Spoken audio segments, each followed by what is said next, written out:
Well, hello, my name is Steve Samuel from Design Visionaries, where our motto is superior vision yields optimal products. And pursuant to that, we have today a little example of a method that we developed for a customer who needs to be very precise about these bundles of wires and how they're routed and where they go. And we need to be precise about the amount of tape that we're using to keep them together. And we want to be able to vary that and change the design. So in order to accomplish this task, we need a bit of math. We need a bit of trigonometry, which is always fun for a nerd like myself. And so I'll take you through the math, I'll take you through the techniques, and we will emerge having a better understanding of how to do this kind of work very easily. So here we go.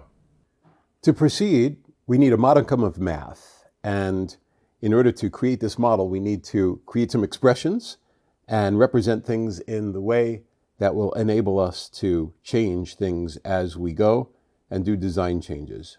So, if we imagine that we have this bundle of wires, and the wires are all wrapped around each other, well, the center of that bundle of wires is got a length to it. So I'm going to create a variable called length, and that length is the length that is all through or all along the center of the bundle.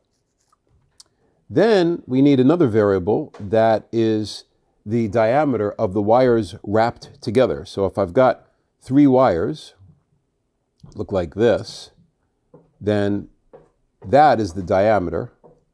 So we'll call that D, and D is a function of, well, let's call it D1, but D1 is a function of D2, which is the diameter of individual wires. So we'll assume that we know what D1 is, and D1 is the inside diameter when we start wrapping these wires with the tape. It's the inside diameter. So we've got this other variable D1. Then we have N. N is the number of wraps of tape that's going to be wrapped around the wires. And we have TW.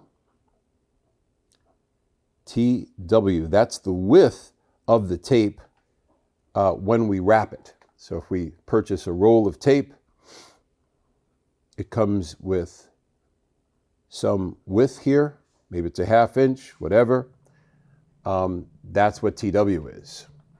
So now with these variables, we can start writing some equations.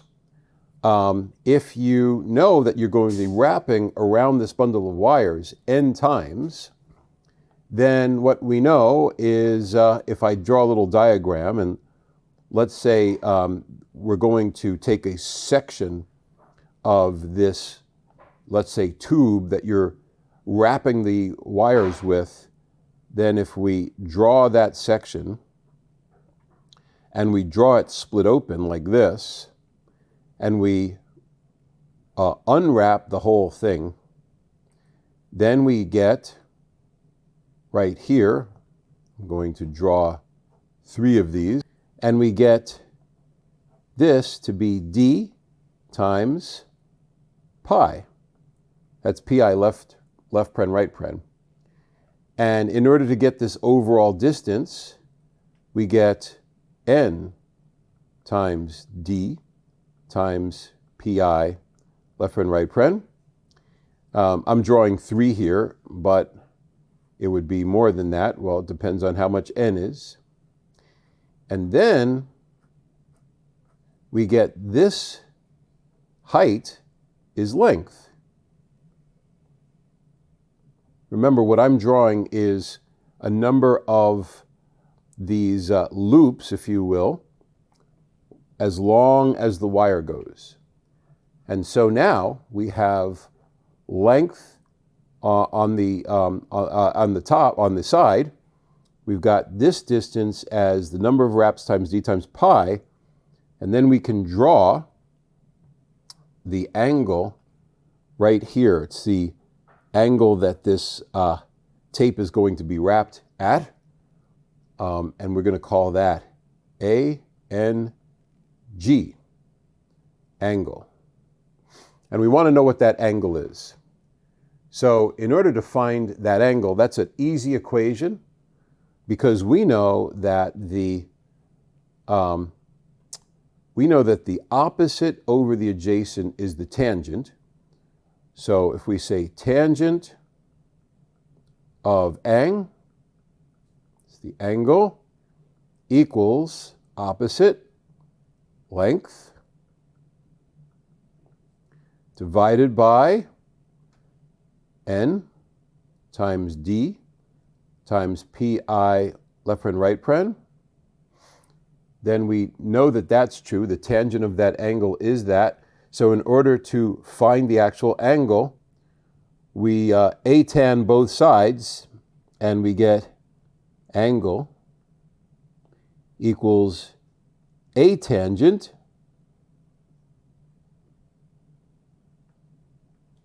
of all of that junk.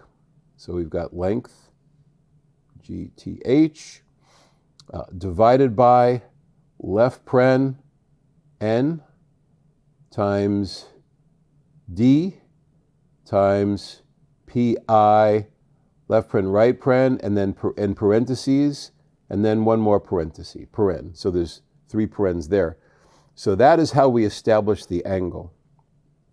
But what we need is the tape width. We need to be able to type in the tape width and or figure out what it is. And we're going to get the tape width because we have an equation. We're going to be wrapping around this tube, and then we're going to do another helix that wraps around the tube, and that helix is going to be off by an amount. So we're going to get another helix that goes up like this, and we're going to use that to subdivide the face. So the tape width is this. That's TW. And if we look at it as a triangle, we have now a triangle. I'm drawing it a little bigger. It looks like that, where this is the right angle. So what we have now is this distance is TW. We have this distance, ANG.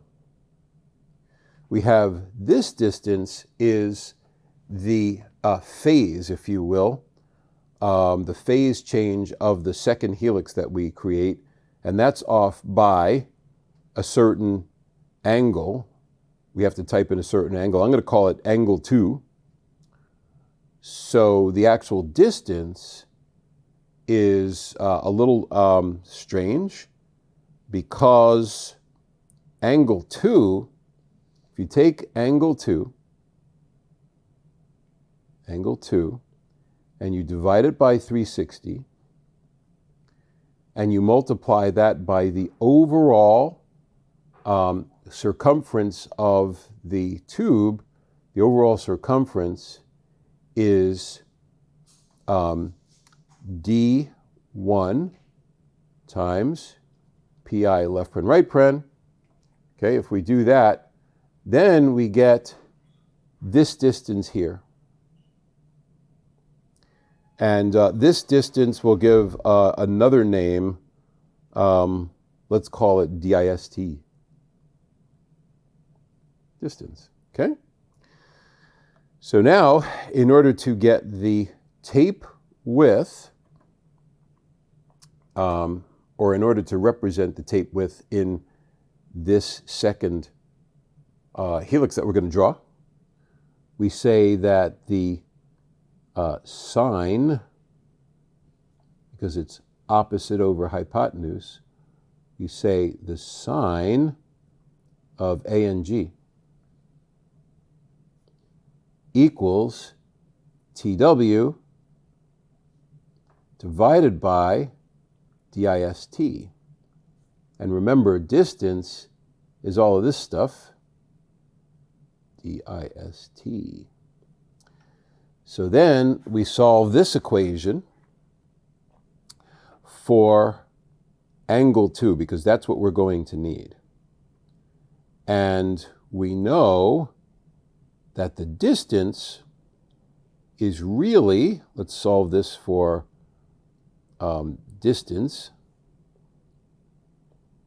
I'm sorry, what we're trying to find is TW. So let's multiply both sides by distance, and we get TW equals sine ANG times dist. And what we need to do is find this. And so TW equals sine ANG times ANG2 divided by 360, all times D1 times PI left paren right paren. So fine. So now angle 2, we multiply both sides by 360, and we get 360 times TW.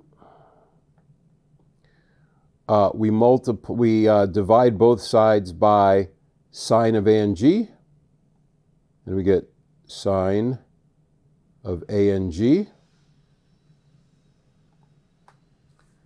We divide both sides by D1 divided by pi. So let's put all those in parentheses and slash D1 times PI left paren right paren. And now we have ANG2 alone.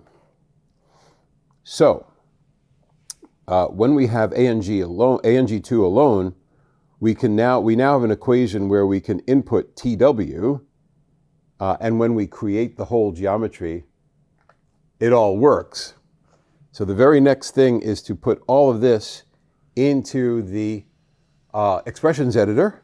We capture all of this stuff, and then we'll have a model where we can vary the length, we can vary the diameter, D1, we can vary TW as inputs, and we can vary the number of turns, and that will give us an accurate model every time, and we'll be able to iterate upon it. So a little bit of math and a lot of forethought, and we get a model that's amazing.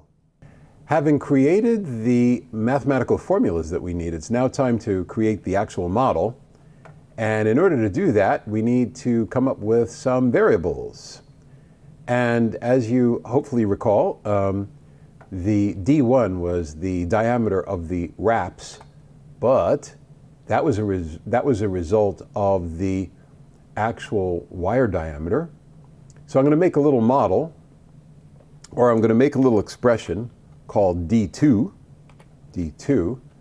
and we're going to start with wires that are 0.375 in diameter. They're big cables, 0.375 inches. Say okay. And from that, we're going to make a little sketch. This sketch is going to be in an arbitrary location. And I'm going to make a equilateral triangle, like this. I'm going to make my constraints consistent. Okay. I'm going to do equal length lines. like so, like so. I'm going to put circles on each corner. Doink. Boom. Boom. I'm going to make those circles tangent to each other, like that.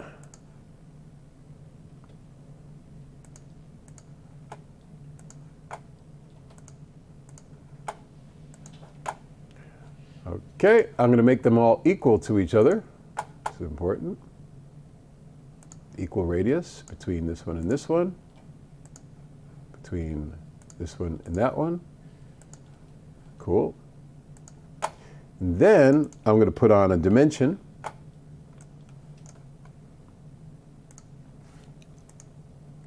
And that dimension is D2, which is the one that we just made. Okay, it scales the whole thing. And then from that dimension, we can get D1. So we need tangency, tangency, tangency. Okay, so D1 is the result of D2. So now, in order to figure out what that number is, we need a measurement expression. So we go to Tools, we go to, we go to Analysis, Measure. We set this up for a single object. We set this up for a curve. We set this, the result filter, and we put associativity on. And we click on that and we say OK. And then we go to Control E. And what we've made is a measurement expression, the one in blue. And it is this one. So that is that's a circumference. So now we do, let's change that. Let's make another variable called D. Well, you know what? Let's change the name of this to CIR. That's the circumference. Because there's plenty of cases where we're multiplying the diameter by pi to get the circumference. So now we just have the circumference variable. And we need to create a D1. So we'll say new expression, D1. And we can say that D1 equals CIR divided by PI, left paren, right paren. So if we have a diameter of wire 0.375 and we've got 3 of them wrapped around each other, then the diameter is 0.8. The diameter of the wrap is 0.8, okay? So we've got that equation. Next, we want to figure out all the other equations that we had done the math for. One of the variables that we need was n. So we got n, and n is a unitless number, and we're going to start n off at 25. Okay, n. And we need the angle A and G. So we're going to say A and G. This is a result. A and G is the A tangent, the arc tangent of, we don't have the length yet. So let's halt this. We've got to get the length. We don't need this right now. We're going to say apply and say OK. Okay, great. Now, we have a wire that does some interesting things. It goes this way, it goes that way. And in order to do that, we could use the line function. This is really cool. This is one of my favorite things about NX. So just imagine I have a line that is 6 inches tall. So I'm using the line function. And then it takes a right-hand turn, and it goes like this. for another 6 inches.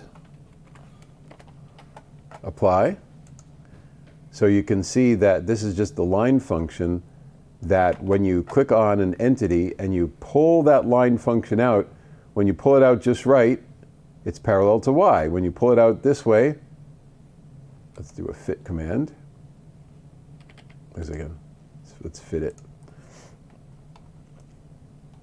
Okay, when you pull it out this way, you see when I get to a certain point, it's parallel to the z-axis. Z-axis. So that's going to go 10 inches. 10. And then I'm going to do one more. Goes straight up like this to the y direction. Let's say that that's going to be 6 inches. So this is a wire that's routed around some system, whatever. Okay? And we know the lengths, but there's a minimum bend radius for these 3 cables, and I'm going to call it 2 inches. So in order to do that, I'm doing the circular blend curve, and I'm saying that this one and this one have a 2-inch, or let's call it a 1.5-inch radius. So apply that one, and then this one and this one have the same 1.5. Best fit. Now we don't want arc length. We want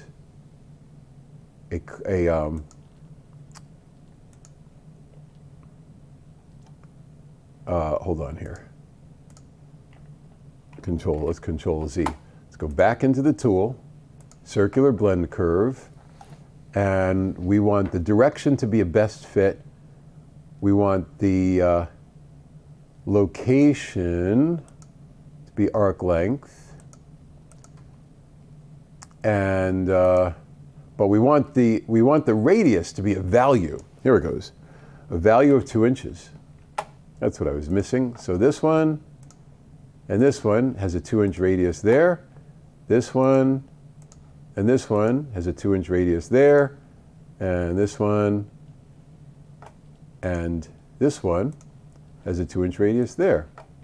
So as you can see, we're controlling this wire by locating we're locating it with these line segments that are orthogonal to each other, but it's nice and smooth. So now, in order to proceed with this curve, we don't want all these little portions of it. So we're going to go to the composite curve function, and we're going to do a general spline. And right here, there's a switch called follow fillet. Follow fillet's really cool, because now I could just select this one little piece, and it selects all the pieces with fillets. And I also want to hide the original and say, okay. So there's that. So now, in order to proceed, we need to know what the length of this is. We need to have another measurement expression. So we do analysis, measure, we do curve, object, we do the curve/edge result filter, and we have this on associative, and we select right there. And as you can see, the length is 25.4 inches. You say okay, say Control E, and now we have this variable, P60. We'll never remember P60, so we're going to call that length. So there's the length. And now we can say apply. So good. So now that we have the length and we have D and N, we can say that the angle of the tape, which we're going to call ANG, we'll make a new expression called ANG, and that's got to be a dimensionality of angle. Okay, so that's got to be arctangent, A tangent, left paren, length, divided by left paren N times D1 times PI, left paren, right paren, and then you right paren that, and you right paren it one more time. And let's see what we got. We've got an angle of 21 degrees. Okay, so that makes sense to me. And let's just test that out now. We say OK. And we're going to make a tube. So you go to Surface, More, Tube, Tube. The tube we want has to be a single segment tube of diameter D1. And you just select on that and say OK. And you can see there's a nice smooth surface the whole way around. So far, so good. Let's hide that. And let's do our first helix. So now we do a curve helix, and NX has a nice function called helix along spine. And so we select the spine like this, and then we put in the particulars. So for example, our diameter is a constant diameter of D1. Cool. And the pitch is simply length divided by N. So that's the number of loops around the tape. The turns is simply N here. Say OK. So now we have a helix that represents one edge of the tape. And if I bring this back, if I say Control-Shift-K and bring the tube back, we can see that the wrap is all along the tube. So far, so good. Okay.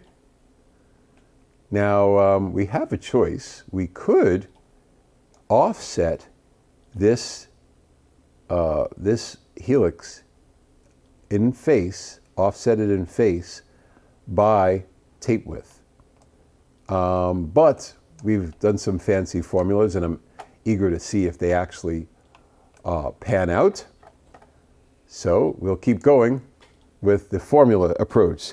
So I'm going to say Control-E, and I'm going to pick a TW, that's an arbitrary tape width, and let's say we're working with tape that's 0.375 wide.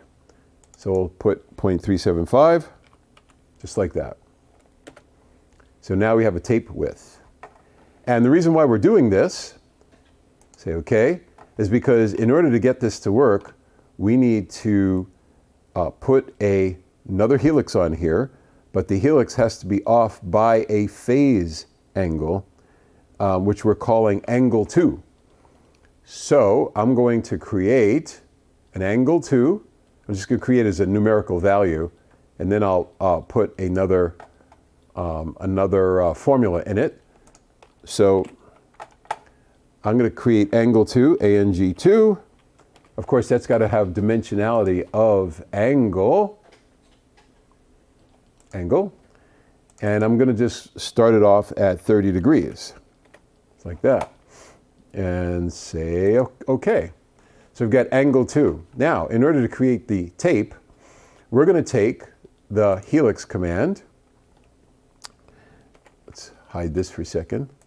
And we're going to select a long spine, just like we did before, but we have an orientation. We're going to do an angle, ANG2. So we're rotating it by an angle, ANG2. And all the other numbers are the same. You can see that they're filled in, the pitch and all. Let's make sure that the pitch is a numerical value, which is length divided by N. It's got to know it's a formula, and apply. Okay, great. Now let's check the first helix. Let's just make sure that, yeah, it was a formula. It just didn't show up as a formula the second time I selected it. Okay, so we have these two helices.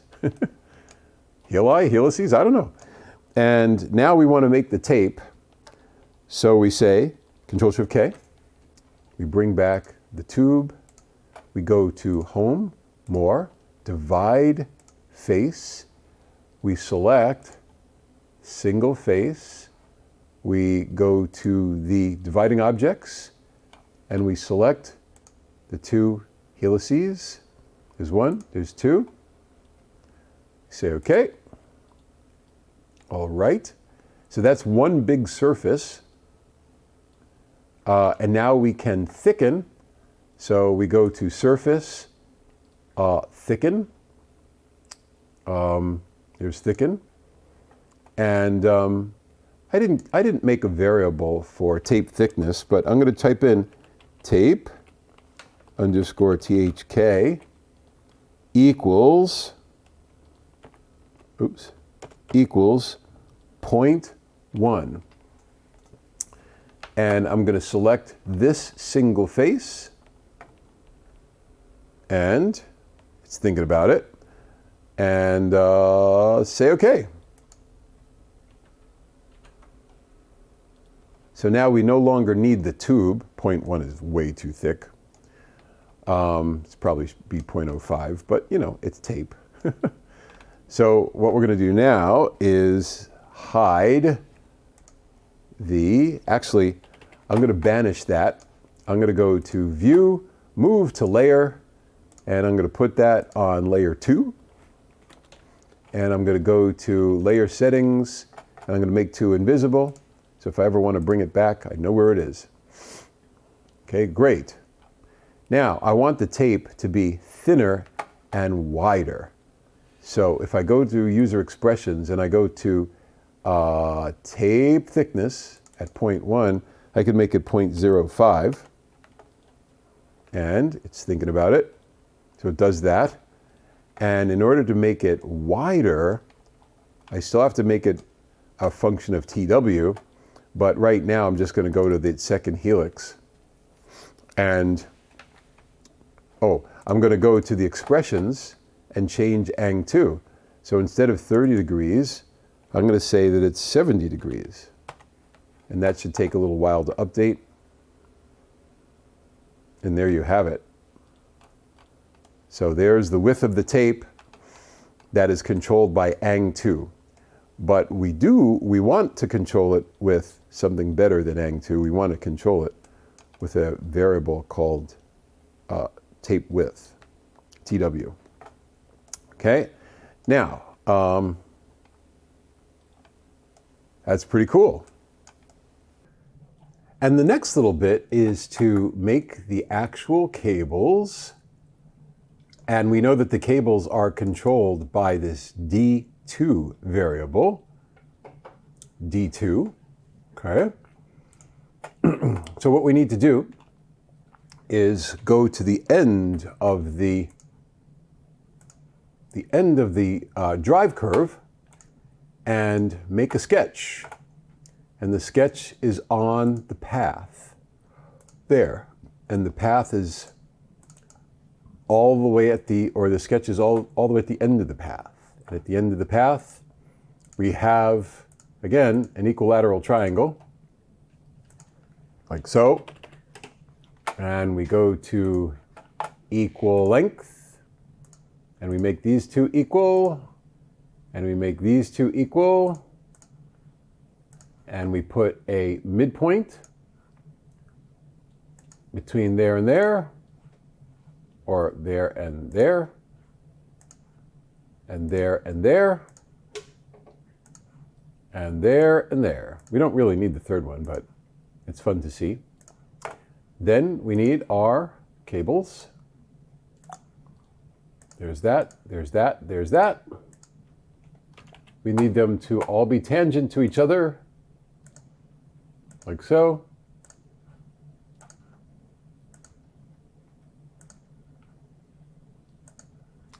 And we need them to, did I already do the equal radius? We need them to be equal radius. Apply, apply. And then finally, we need them to be controlled by D2. It'll ask us if we want to scale them. And the answer is yes. And these circles are just here to control that inner triangle. And that inner triangle is what we are using to make the cables. Now, we do need another expression, and that is the number of twists that we're going to have on this cable. So we say Control E, and let's make another variable called n twist. N twist, and that is a dimensionless number, and we're going to have 3 twists. So we're going to take the wire and 1, 2, 3, and then we're going to bend it in the right orientation, or along the path. And if there's n twists, then the angle that we're talking about, n twist, is n twist times 360. So I'm going to call this twist angle. Twist underscore angle. Twist underscore angle, and this is a angle, and this is n twist times 360. So we have that. Okay, so now we go to surface and we go to swept. And we take this triangular shape and we sweep it along the guide that we have. We must have this on, preserve shape. And we're going to do a perimeter law of constant. And we're going to do an orientation of angular law. And the angular law we're going to use is a linear law that's going to start at 0 and end with twist angle. So look at that. It's a nice little twisted up set of surfaces. Then we go to the tube operation. That's in surface, more tube, and the diameter of the tube is D2. D2, yeah, that's right, D2. And we want a single segment tube, and we want to select these edges as our paths. Okay, so we did that. I'm going to now make different colors. So this one's going to be green, and this one is going to be a black,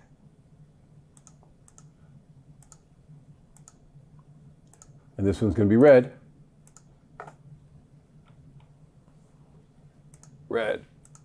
There we go. And this piece of geometry will move to layer 2, where it shall not be seen again. View, move to layer, select this one, and we go to layer 2.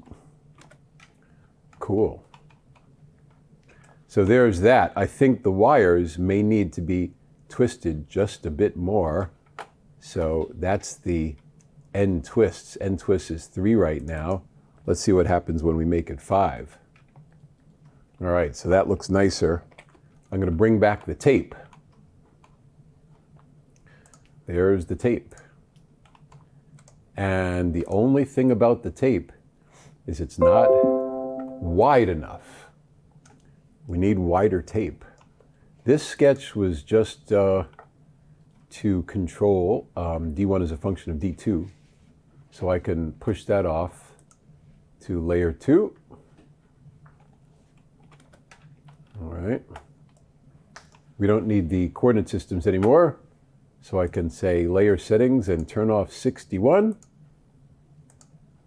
That's looking pretty cool. And the last little bit of math is to control the twist angle. I'm sorry, the tape width.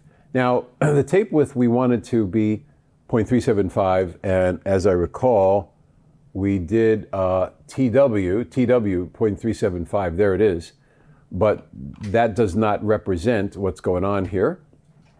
As you can see, if I turn tape width to 0.5, nothing happens, because we have to control angle 2 as a function of tape width.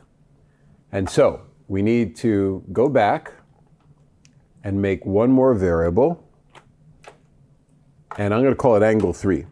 And I'm only doing angle 3 because I'm not sure of my math for angle 2. So I don't want to replace this 70 just yet. I want to see what goes on in this first. So I'm going to say angle here, angle. And I'm going to say that this angle is equal to 360 degrees times TW.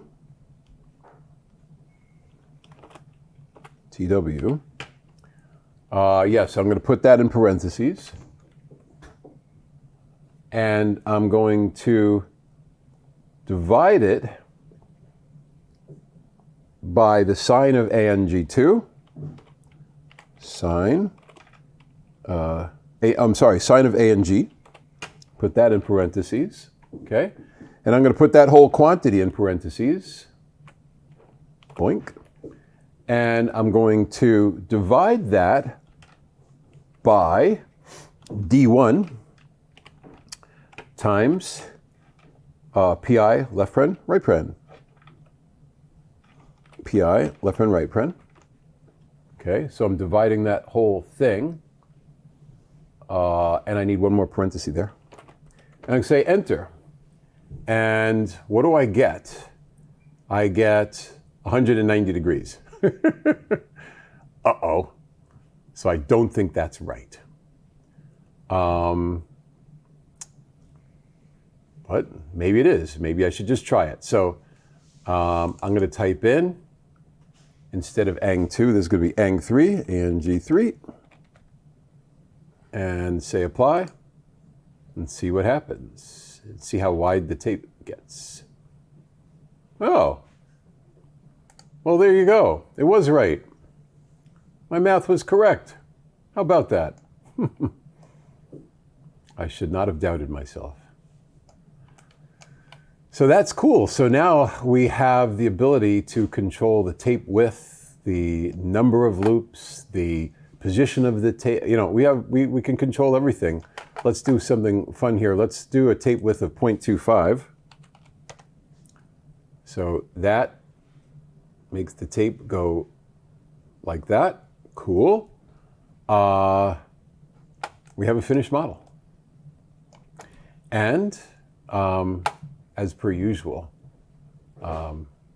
it's not really done until you give it a nice look. So there you have it. We control everything with this model. My name's Steve Samuel. That was fun for me. I am a nerd, but I hope you've, there's a number of techniques in this little video.